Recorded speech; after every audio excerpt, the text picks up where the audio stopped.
Welcome to the America's Workforce Radio Podcast, the flagship production of the American Workers Radio and Podcast Network, where organized labor and its never-ending fight to protect the rights of the American worker come first. Now, presented by LiUNA, Laborers International Union of North America. Here's your host, Ed Flash Ferenc. With the ink barely dry, the UAW says GM has already violated their new contract. A new rule from the White House on project labor agreements. And today on the show, the latest from the Heat and Frost Insulators and the President Emeritus of Laborers International. Welcome to the Wednesday, December 27th edition of America's Workforce, where we are available on at least 5 platforms. That includes Apple Podcasts, Google Podcasts, iHeartRadio, Spotify, and Pandora. Mr. Pete Ielmini will be our first guest on the show today. Pete serves as Executive Director of the Mechanical Insulators Labor Management Trust. Website Mechanical Insulators, LMCT.com, one of the many proud sponsors of America's Workforce. And what we're going to do today, since 2023 is winding down, and we've been doing this with a number of our guests, we're going to take a look at what happened this year and look at some goals for next year. Quick review of 2023. The first time that 2 bills, 2 pieces of legislation specifically targeting mechanical insulation were introduced into the halls of Congress. That is quite an achievement, and Pete is pretty darn proud of that. We're talking about House Resolution 4663, the Federal Mechanical Insulation Act, and House Resolution 6104. That is the Mechanical Insulation Installation Incentive Act. We'll review and update both. We'll also talk about awareness building in the Firestop industry. Very, very important subject. And we'll talk about increasing the awareness and implementation of mechanical insulation energy audits. You know, there's a lot of energy loss, and energy ain't cheap anymore. It's expensive. So if we can stop that loss, well, we're all saving money here. Mental health awareness. This is a very, very passionate issue for Pete, and it's becoming a mainstream conversation with the insulators. In fact, you may recall here back in September, which was Suicide Prevention Month, we featured a number of guests, Pete included, to talk about mental health and suicide prevention. Labor shortages, many labor shortages hitting the headlines. What are we going to do about it? We'll talk about that and the plans for 2024. Well, we want to get those 2 bills I just mentioned out of Congress into the president's desk, and also make mechanical insulation energy audits to be recognized in the mainstream. 2 very, very important issues with Pete Ielmini. Later in the show, we are going to rebroadcast or repodcast a segment that we did with Terry O'Sullivan, General President, now President Emeritus of our presenting sponsor. That would be the Laborers International Union of North America, LiUNA.org. On March 28th, several weeks prior to the International's 120th anniversary celebration, Terry announced his retirement. He took over the reins as General President in 2000, and since then became one of the longest tenured General Presidents in the history of Laborers International. We had him on the show. It was April 27th, and Terry focused on the need to organize and grow the union, and he talked about how he did that. It was back, I believe it was in 2006, at a leadership conference that resulted in one of the largest membership increases in union history. He put a lot of money. He invested in organizing, and boy, did it pay off. And he's got some numbers he'll share with us. And it's important to point out, you know, when you have a guy like Terry O'Sullivan, that man has garnered so much respect. And I failed to mention this when he retired. The Senate Majority Leader, Chuck Schumer, on the 1st of May, that was the day that Terry actually retired, he spoke on the Senate floor of Terry's accomplishments. And this is what he said: "Today it brings me immense joy, gratitude, and a little sadness to pay tribute to a giant of American labor, a hero of working families, and a leader who truly stands in a category all his own. There would be no expansive middle class in America without the labor movement. And the labor movement would not be the same today without Terry O'Sullivan. The proud members of LiUNA help build our roads, our bridges, and tunnels, and office buildings and housing. And under Terry's leadership, LiUNA, the labor's union, as it's fondly known, has become one of the most impactful unions in the 21st century. And Schumer pointed out it was under Terry's watch that LiUNA brothers and sisters helped clean up the wreckage of Ground Zero after 9/11. Under his watch, LiUNA built its first ever high school for students to enter construction work. And it was LiUNA that organized immigrants and supported comprehensive immigration reform. So unsurprisingly, anyone who knows Terry knows his loyalty lies in one place and one place alone: the working families of LiUNA and of America in general. The words of Senate Majority Leader Chuck Schumer on May 1st on the Senate floor. Amazing, amazing what Terry O'Sullivan has accomplished. And we certainly appreciate his sponsorship here on America's Workforce. Now, a brief look into the world of labor. This segment brought to you by Boyd Watterson Asset Management, offering fixed income, real estate, and equity investment options to clients nationwide. And I'll tell you, they've got a long track record here. Been doing this since 1928. The UAW is speaking out against General Motors, and for very good reason. They claim the company violated the terms of their new contract already. In a statement addressed to members, this happened late last week, Mike Booth, who is a vice president with the UAW, detailed General Motors' alleged violation of the contract, which centered on a lump sum payment that the union bargained for retirees.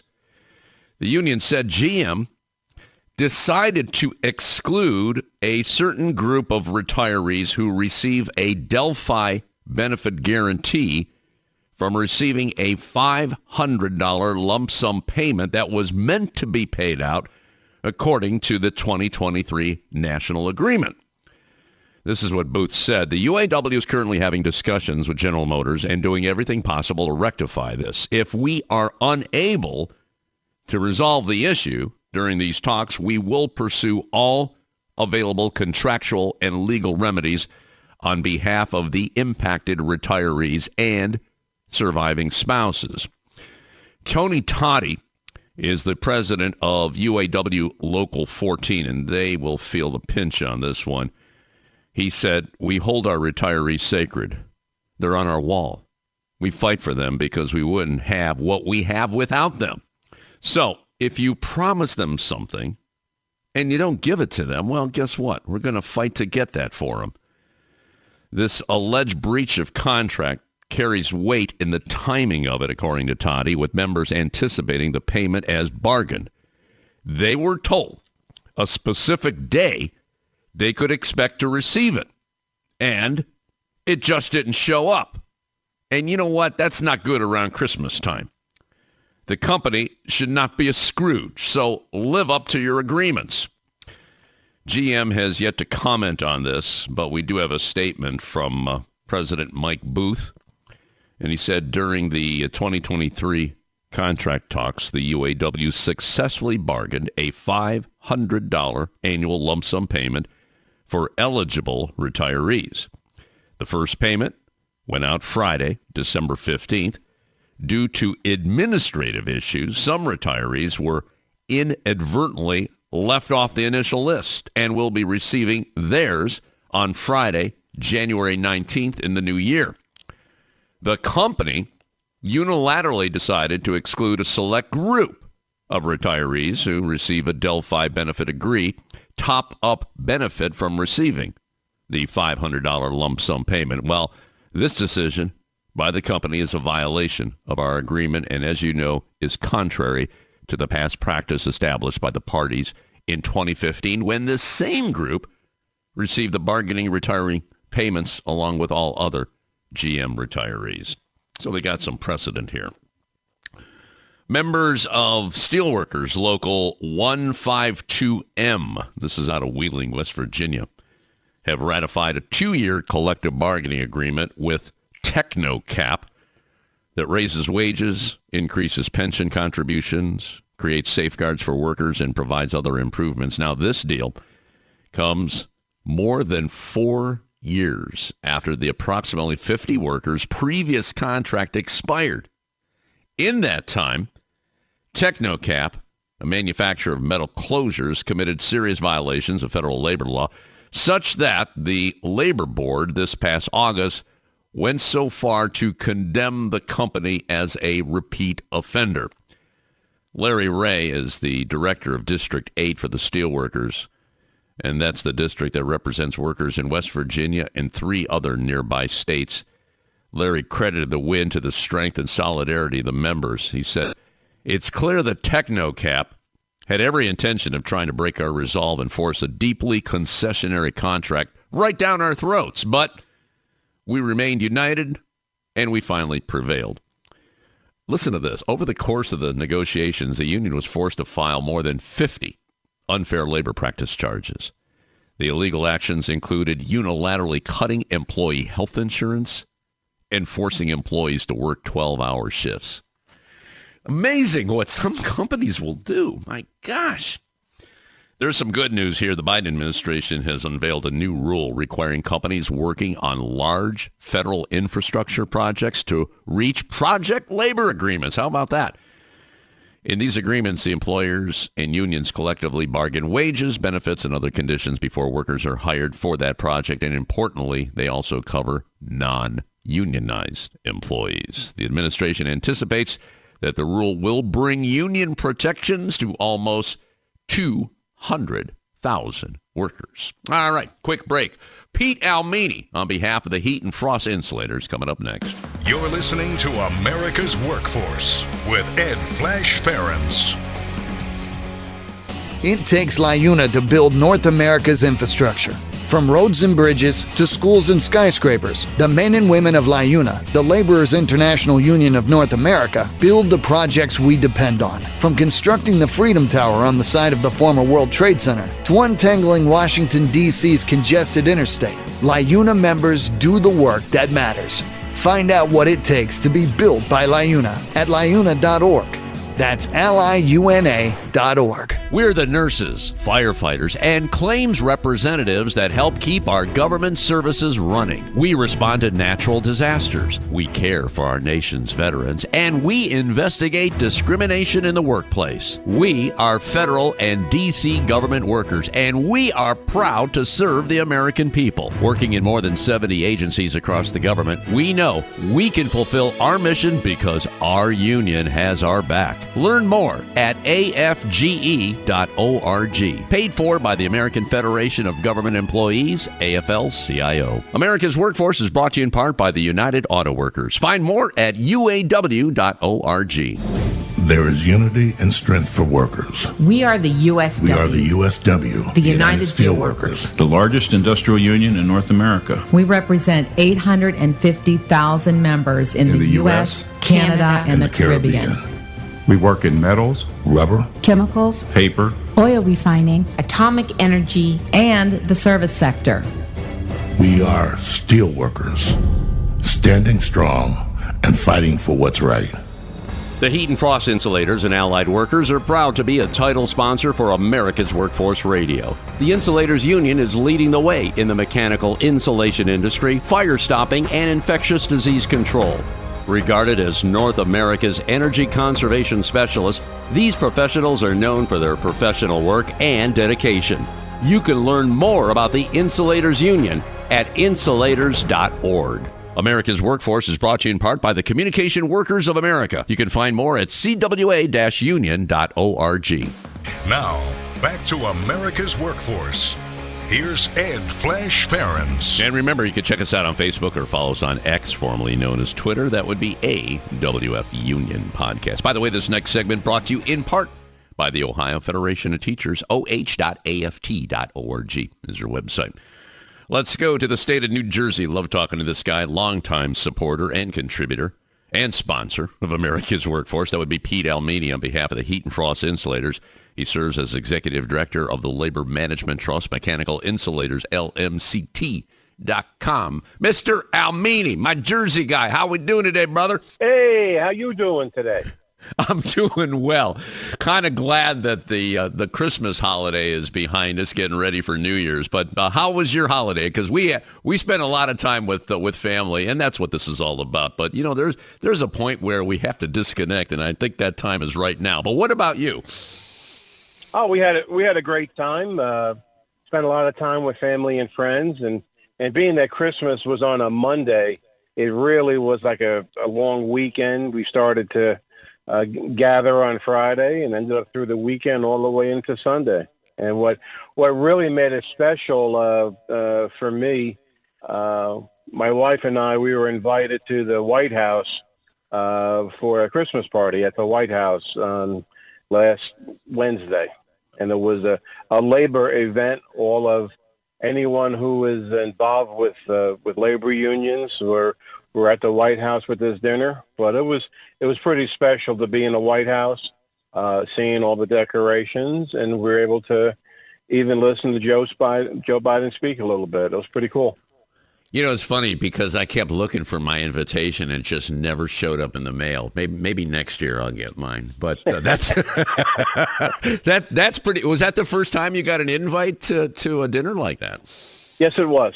It was the first time, and I was glad I was able to go. I mean, it was a lot of logistics, you know, getting there and getting in, but it was all worth it. And that's one thing I'm glad I can say in my lifetime, that I was in the White House. But more importantly, the Insulators had a presence. Our General President was there. Our General Secretary Treasurer was there, as well as one of our Vice Presidents. So the Insulators had a good presence at this White House function, and that alone is groundbreaking history for us. Yeah. And so that's super. You know, and that's a good way to button up 2023, because this has been one heck of a year for labor. Over 900,000 brothers and sisters, union members, all got contracts with double-digit raises. And a lot of them had to go on strike. There were about 500,000 people on strike this year, but they got what they justly deserved. And it's cool that was, I'm sure there was some discussion on that at that dinner last week. Good stuff, good stuff. Well, let's talk about 2023, because you and I have had some conversation about mechanical insulation and some legislation that was introduced in Congress, and hopefully we could push this over the finish line in the new year. Let's get an update on where we stand with this, Pete. Go ahead. Sure. In 2023, and it's good to step back a little bit. You know, we're so focused, and we got to head down, grinding away. Sometimes you got to look up and see what we accomplished. And this year is no exception. And the first time in history that I know of, and I did do some research, I cannot find any time that the Insulators, we have two bills introduced into Congress that specifically addresses the mechanical insulation industry. The one that we've been working on for over a year now, but it got introduced with Congressman Weber and Linda Sanchez, and that is the Federal Mechanical Insulation Act. And we have 26, I believe 26. We just got one in the last few days, co-sponsors. And that is progressing very well. Our co-sponsor list includes Democrats as well as Republicans. So we're getting overwhelmingly bipartisan support. Hopefully that's going to get out of committee within the next couple of months, and that'll be addressed to the larger body of the House. And on the same time, we're also working on the Senate version of that. We have a senator that is seriously considering sponsoring the bill on the Senate side, and I think he's just about there. I don't want to jinx it by announcing his name, but we're hopefully by the next month, I can announce that we have a Senate version of the Federal Mechanical Insulation Act. and get that into the Senate subcommittee and get that out. And one of the big goals in 2024 is to be able to get this bill on the president's desk so he can sign it and make this law. And what it's going to do is provide on federal buildings that a mechanical insulation energy audit will be performed once every 4 years, along with other entities of an energy audit on federal buildings. And then once the maintenance or the facility manager is going to see the tremendous savings through the energy audit, hopefully they'll act on it and be able to provide service that's going to have a return on investment of less than 2 years, probably closer to 1 year. And the goal of that, obviously, is to be able to produce more commerce and put more of our brothers and sisters to work. And that's exciting news, and we're pushing forward. And it doesn't seem we haven't had any pushback on it whatsoever, which is very encouraging. It's a small bill, and it's just a matter of going through the logistics and be able to get that in there. And a couple months ago, we have another bill introduced. It is the Mechanical Installation Act. And basically, and that number is HR 6104, also introduced by bipartisan legislators, Linda Sanchez from California, again, and Fitzpatrick out of Pennsylvania. So we have a Republican and a Democrat sponsoring that bill, and it just got introduced. But what this is going to provide is a tax incentive or a tax rebate for anybody that's going to install mechanical insulation, and it's going to offer an incentive for people to look at. When I say people, that could be a company, it could be a building complex, it could be the federal government, it could be private entities, but there's going to be a tax incentive in order to install mechanical insulation, and hopefully that is going to spur on more work opportunities for our good union contractors. And again, ultimately, it's going to raise work opportunities for our members and future members. And something you heard me talk about many times, Flash, anyone interested in possibly getting into construction and getting into this mechanical insulation industry, which is going to be flourishing more in the future more than ever, get yourself hooked up with an apprenticeship program and get on the train while it's taking off.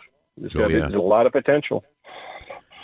Pete, I'm just thinking here, this Congress, I think you heard it's the least productive Congress probably in 50, 60 years, maybe even longer than that. And I'm just wondering, with what you said, that this is not a lengthy bill, makes a whole lot of sense. We're talking about saving money. We're talking about saving taxpayers' money. Don't you think, with that being said, this is something they can, hang their hat on, our lawmakers, Republicans and Democrats, and move forward and say, hey, we got something done. What do you think? Absolutely, and that's part of the premise that we're going with. And when I sit down with the congressional staff members of each office, and in the year 23, I must have sat down. If I count, it has to be over 60 to 70 presentations to congressional offices, and they all agree it's low-hanging fruit.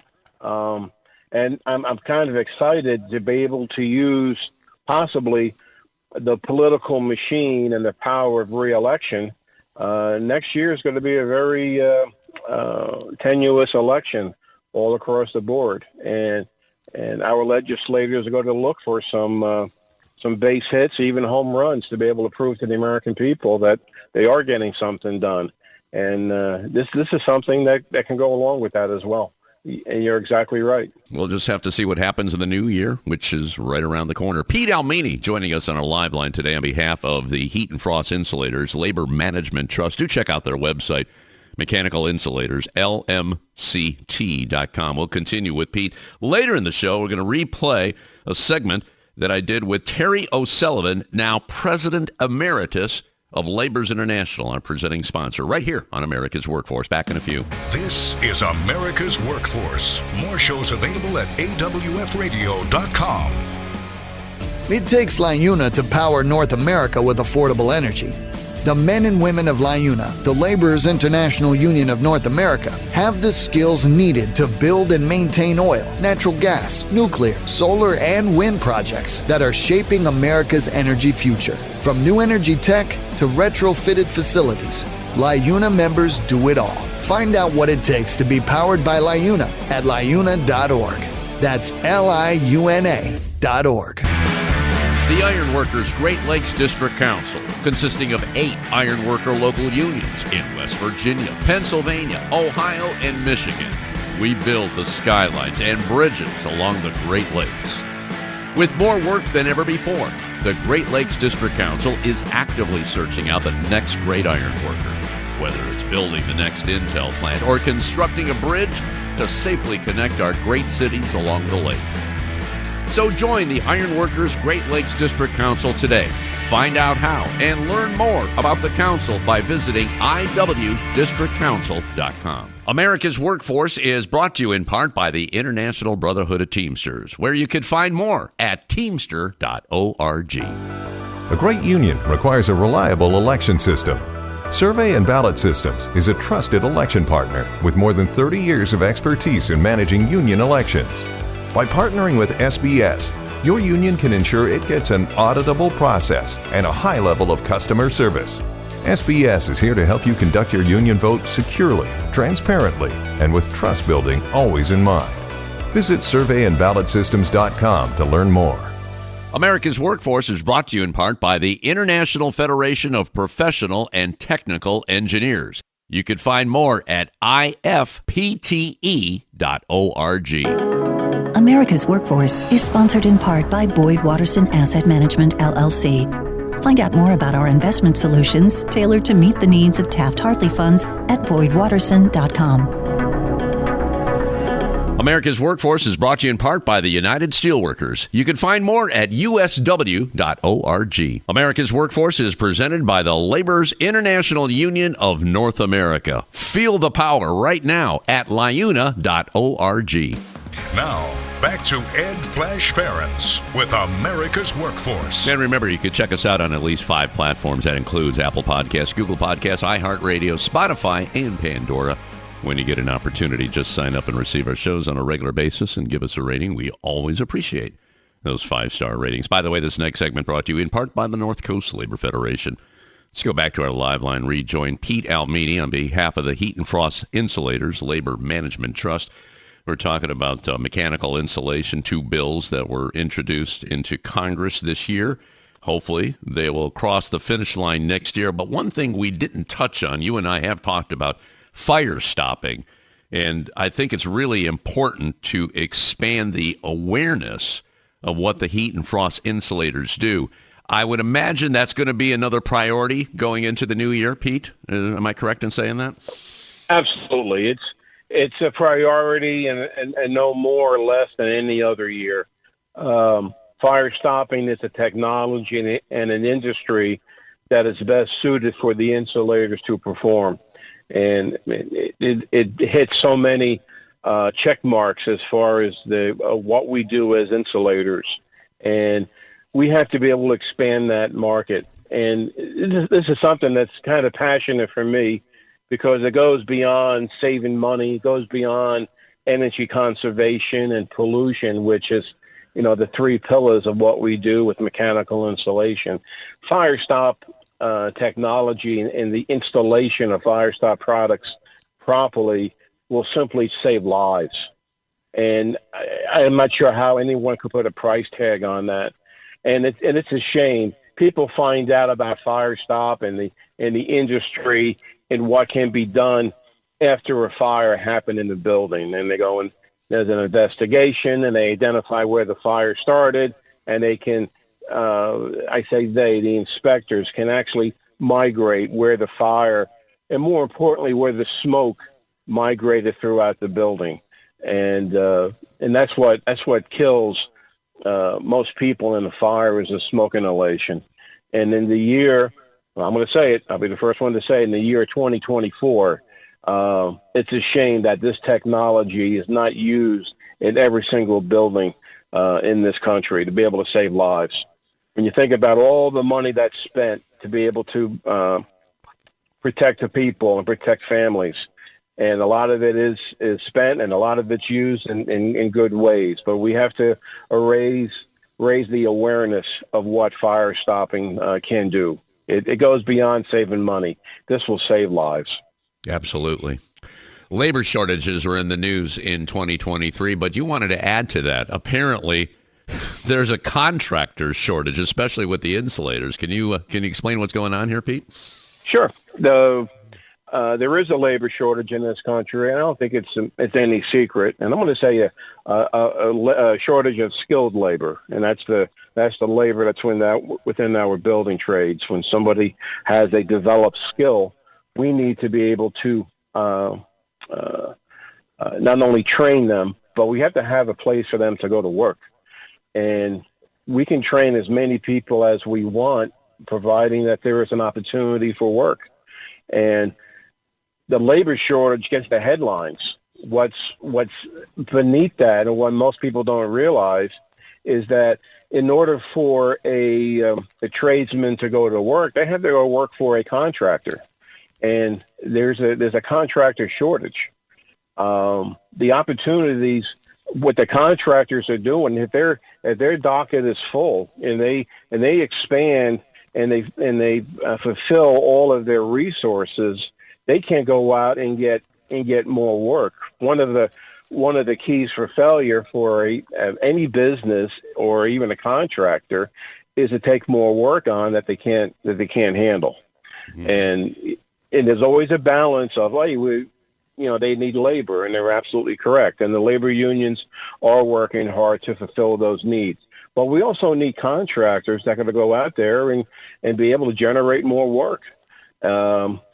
Quality work using union labor. There may never be a shortage of non-union contractors, but we want to be able to employ people that have the skills, they have the training, utilize our apprenticeship programs the way they're designed for, and we have to generate another niche in there and that's contractors. We need to generate the business of mechanical insulation. Finally, one more issue I want to address here on the show, and you and I have discussed this in previous shows, and we zeroed in on it here on America's Workforce back in September, because September was Suicide Prevention Month. And in the trades, we see a huge increase in suicide. It's almost 4 times that of the general population. And I know the heat and frost insulators, you personally have been involved in trying to get this conversation started and using the tools that are available to help our members, to help our people that are working on the job, so they are aware of what's going on. And if there is an issue when it comes to mental health, that they get the help that they need. Can we talk about that here going into, because I could only assume, too, that this is going to be expanded in the new year. Pete, it's all yours. Absolutely. Early in 2023, with the guidance and the enthusiasm of our new General President, Terry Larkin, we implemented a member assistance program, MAP, and we put insulators in there, and it's Insulators Member Assistance Program, or IMAP. And what this does for our members, it provides them with the help that they need on many different levels of mental health. Yes, and there's preventing suicide, but in addition to that, there's depression, there is substance abuse, there is the abuse of opioids and other prescribed medicines. And the more I get myself educated, and as much as I get myself educated, there's a whole lot more to learn. And it's almost like an onion where you got to peel back the layers. And every time you peel back a layer, there's more there. And this is a very complex topic of mental wellness that we have to address in this country. And what I'm excited about with our IMAP program is that not only is there going to be help available for the actual member, but more importantly, or just as important, I should say, there's going to be assistance given to the family members, to the wife, to the children. And when we talk about mental wellness, we have to include the domestic issues at home as well. And again, this is something else that I'm learning. If someone is having depression or they're having thoughts of harming themselves, what this program is going to do is going to investigate, okay, we have to stop the immediate need to hurt yourself or hurt somebody else, but let's find out what the reasons are. And a lot of them actually come back to the home. And we have to have a program, and this is what we have developed a program where professional people can advise the member and their spouse and their children of how to correct some of these issues. And we give access to the family members for this program as well. They can call up professional people, get in contact with them, and just having the kid saying, hey, my dad needs some help, or mom needs help, or mom and dad are fighting a lot. What can we do to help? And I'm excited. This is something that I don't think any other of the building trade unions are doing, and this is something that we have invested a lot of money in. Our international has made a commitment to be able to help our members be able to plow through some of the mental issues that we all face and we all deal with. And the biggest barrier is having people to recognize it and be able to reduce the barriers and the stigmatisms that go along with mental wellness. And it's something that we are going to continue in 2024 and even past that. And we're all learning as we are progressing.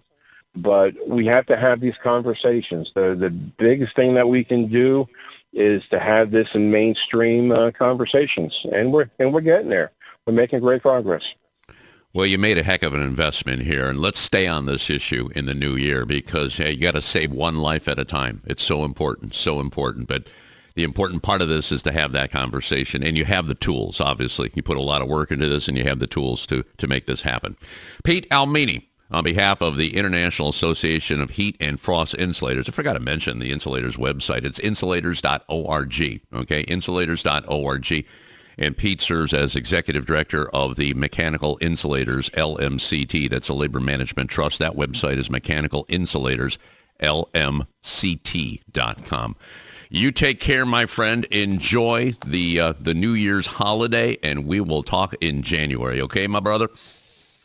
Yes, sir. Thank you. Merry Christmas to all, and Happy New Year. All right, we're going to take a quick break. Terry O'Sullivan, President Emeritus of Labor's International, coming up next. This is America's Workforce. It takes LiUNA to keep America running. Over 70,000 public employees are part of LiUNA, the Laborers International Union of North America, delivering critical services such as healthcare and emergency response, as well as maintaining roads and sanitation systems. Even the National Postal Mail Handlers Union, representing over 47,000 U.S. postal workers, is affiliated with LiUNA. Find out what it takes for LiUNA to keep America running at liuna.org. That's LiUNA.org. Are you an experienced mechanical insulator looking to take your career to the next level? Insulators Local 50 in Central Ohio has steady work for a number of years. Insulators Local 50 offers a total wage and benefits package that can't be beat. It's not just the competitive wages.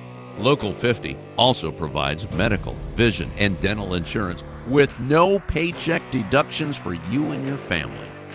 Don't miss out on the chance to secure your future. Join us at Insulators Local 50. Earn great pay and the best benefits. Visit insulators50.com/AWF50 to fill out the online form and a Local 50 representative will call to begin the process. America's Workforce is brought to you in part by the Ironworkers. You can find more at ironworkers.org. America's Workforce Radio is sponsored in part by the International Union of Painters and Allied Trades, District Council 6, representing painters, glazers, drywall finishers, and sign and display industry workers. They remind you that belonging to a union is your right as an American. This portion of the show brought to you by the International Union of Bricklayers and Allied Craft Workers. For more information, please visit bacweb.org.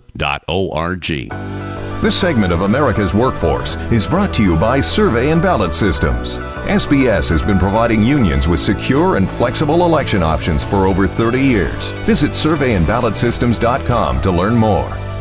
America's Workforce is brought to you in part by the Heat and Frost Insulators Labor Management Cooperative Trust. Find out more at insulators.org/LMCT.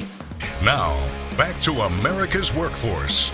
Here's Ed Flash Ferenc. And remember, you can check us out on Facebook or follow us on X, formerly known as Twitter. That would be AWF Union Podcast. Well, if you've been listening to the last couple of shows here on America's Workforce, what we've been doing is reflecting back on 2023. And one of my favorite guests over the years has been Terry O'Sullivan, who served for many, many years, well over 20 years, as General President of Labor's International, our presenting sponsor. By the way, it was Terry, when we started the show 30 years ago, he came to the table and said, hey, how can I help? And he became our presenting sponsor, and we thank him for that. A little background on Terry. He's a proud native of San Francisco, grew up surrounded by the union he would eventually lead. His dad was a 69-year member of Labor's Local 261. Terry's own career with LiUNA first started in 1974 as a laborer. His tenure with the International Union began in 1987 as an instructor for the West Virginia Laborers Training Trust Fund, where he was appointed administrator 2 years later. He would go on to serve LiUNA in a number of positions, including assistant director for the Construction Maintenance and Service Trades Department, administrator for LiUNA Tri-Fund, staff assistant to the general president, and then chief of staff. And prior to his tenure as general president, Terry served as LiUNA vice president, Mid-Atlantic regional manager, and assistant to the general president. So let's go back to the end of April and listen to my conversation with the one and only Terry O'Sullivan. Almost 24 years at the helm of Labor's International Union of North America, LiUNA.org, our presenting sponsor on America's Workforce. Terry O'Sullivan, leaving general presidency. My God, you know what? I haven't heard from you in a while. I figured, man, he's cooking up something. Maybe he's not going to be around, but I guess you're still going to be around in a different capacity. Terry O'Sullivan, welcome back to America's Workforce, brother. Thank you, Flash. I fooled them long enough. I got to get out of Dodge after 24 years. So, hey, you got to do your shout out. Well, I'll tell you what. I mean, Local 310, 860, all my fellow laborers in the great state of Ohio, they feel the power, they are the power, and they'll always be the power. So I'm always proud to represent them and to be on your show. You're a good man, you're a good friend, and you do one hell of a job. Well, we're trying here, and I want to tell you, I got to thank you, because you came to the table years ago, and if there's one word that describes Terry O'Sullivan, it's vision. You had a vision for LiUNA when you took over in the year 2000, and you made that vision happen. You had a vision for America's Workforce, too, because you signed on as our presenting sponsor. And Terry, because of you, others have followed. And this show is now in the top 15%, closing in on 14% of all podcasts in America. And that speaks volumes. You know, they want to hear what's going on with the working class, and this show does that Monday through Friday, each and every week. So I got to thank you for that. I'll tell you, it's been a great ride here. Let's talk about your 24 years, almost 24 years. And one of the things that really comes to mind is organizing. And Terry, you know the climate for organizing today is very, very rich because of the right people in office. Why don't you explain to our listeners, when you took over, what you did to change that dynamic? Well, I mean, so it was actually pretty simple, Flash. I always looked at it this way. You either organize or you die as an organization. And so we needed to continue to build our organization, build our membership, increase our work hours. And when we did back in 2006, when we did the 25 cents for organizing, I mean, right now it generates a little over $110 million a year. I mean, the lifeblood of the labor movement is organizing money. It's political money, yes, I get that. But it wasn't really a vision. It was a necessity. It was, I mean, how do we move forward? The only way you can move forward is to have the resources to organize, to increase membership, increase work hours, and so that's why we did it. And I didn't do it. It was the delegates to our 2006 convention that did it. Yeah. Now, you had a great team here. Why don't you explain what's going to happen here? Now, your last official day is full-time general president. I guess you're going to be president emeritus, and you're going to be on a couple of boards. And there's also a change with secretary treasurer. Can you explain that part? Yeah, no. So we had a seismic change. We have 16 people on the board, 14 vice presidents, 2 general officers. There's 7 of us that either have retired or will retire effective May the 1st. We just thought it was important that we had our time. I mean, I've been president, as you said, almost 24 years. It's somebody else's turn, and give them, the time to make a difference in our organization and to make a difference in the labor movement. So there's a bunch of us leaving. There's a group that's coming in that's going to, they're going to kick butt and do one hell of a job. So we've had a big change, but I think it's all change for the better. Brent Booker will take over as GP, General President. Talk to me a little bit about Brent. Now, he was your vice president for a long time. So Brent was Brent was our director of construction. When I came here 30 years ago, I started here at headquarters June 1st of 1993. I actually worked for Brent's dad, and then Brent's dad became the secretary treasurer. He retired in 2001. So he's a third-generation laborer. He gets to drill. He's been the secretary treasurer at the building trades. He's been negotiating all their national agreements under the leadership of Sean McGarvey, who's a dear friend of mine as well. So he hits the ground running. He knows what to do, how to do it, and I think he's going to be a great general president. Terry, talk to me about undocumented people, and there's so many in construction. You and I have had a number of conversations on that, and during the previous administration, there was an attack on immigrants. Well, there's been an attack on immigrants all through the history of America. Let's be honest here. It's just there's peaks and valleys in that. But I'm just wondering, how are we faring with that in LiUNA? Because there's a lot of work out there right now. We need everybody that we can get. And we talk about this on the show all the time. The building trades, the apprenticeship programs, they're cranking out as many people as they can because there's been good policies that came out of Washington. Let's be honest. That Infrastructure and Jobs Act was super. You got a big project going on in Alaska with the oil industry over there. I'm just wondering about filling those positions. How do we look, Terry? Well, I mean, at the end, we have talked about it, Flash, for decades. I mean, I've been on your show over 20 years. I mean, here's the deal. I mean, our country needs to get its hands around the immigration issues, and I don't see any way around other than having comprehensive immigration reform. I mean, there's 12 million, whatever the hell the number is, there's a lot of people here that are not documented. Why don't we just deal with that? I mean, we've never been against border enforcement and all the rest of it as long as it's done humanely. But we're not dealing with the real issues. And we have some Republican friends that actually get it. I think the administration gets it, but we need comprehensive immigration reform. We need to make sure that those that are here have documented status, that are earning their way towards legalization, and we can't do it soon enough. I mean, we have a worker shortage, that's for sure. What the president did with the $1.2 trillion infrastructure bill, my God, well, you know, in the great state of Ohio, the CHIPS bill, that one facility outside of Columbus, $20 billion. We have another one in New York, $15 billion.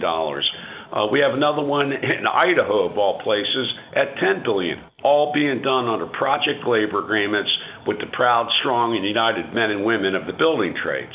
We need workers. There's workers out there. We just need to find our way to stop using immigration, you know, as a political ploy, and to me, do what's right.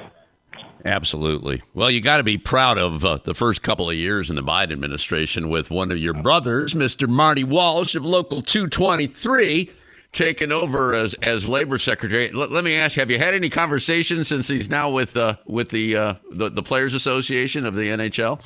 I have. Actually, I'm the head of the D.C. Friends of Ireland, so we honored Marty on Monday night. So I was with them on Sunday and on Monday. And he's a big hockey fan, and obviously now he's head and executive director of the NHL Players Association. I mean, I'm probably not supposed to say this, but he kicked ass and took names. And I will say this, is that President Biden, in the 30 years I've been here in Washington, back in Washington, D.C., he did more in 2 years, along with Nancy Pelosi and Chuck Schumer, than any other administration did in 4 or 8 years. Organized labor has been the beneficiary of this president, his administration, and his vision. And I got to tell you, that's why when I leave here effectively tomorrow, Joe Biden has been a godsend for the American labor movement. And I'll tell you, he has not forgotten his roots. I mean, here's the guy. He made his announcement this week, and where did he go? He goes to the North American Building Trades Legislative Conference to meet his union brothers over there and get a rousing welcome, just like what you just said to our listeners here on America's Workforce. He's so pro-union. It's good to have him. How do you feel about this whole age situation that's being batted around? What's your take on that, Terry? I mean, look, age is nothing but a number.